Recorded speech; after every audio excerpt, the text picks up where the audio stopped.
Utang ina dadali pa bilaba yan po ito. Eto, mga panyero. Oh. Uy, baka Hindi, tinira ang ating sisiw. Oh. Patay oh.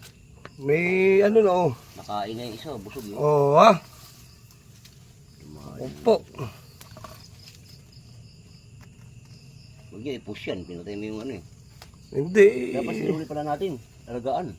Hindi na makakaano na. Oh, mga panyero. Ay, Diyos ko po, Rudy.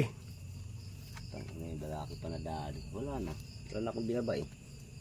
Kaya pala nauubos ang manok rito. Oh.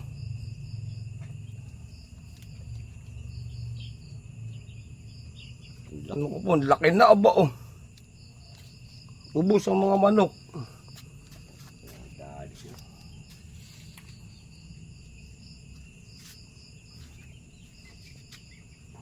Ilan na kaya nakain? Yung isa. Ayun, napatay na yung isa. Ayun ah, oh. Yung isa, nakain yung pinaka-binaba talaga. Yung binaba eh. Hindi mo ba nakita yun? Hindi. Binaba talaga. Ayan oh, mga panyero. Oh. Aba, talaga malaki na ito. Diyos ko po, Rudy.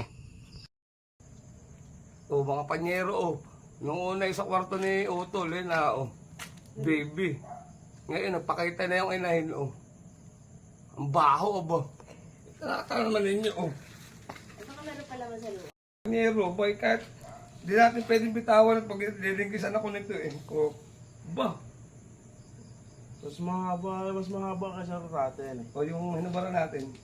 Hindi rito, yung ano. Mas mahaba at saka mas mataba ito. Sige, sako, yung malaki-laki. Wala ka mang bimig. Oh, right man, Dodong. Alam na, Dodong.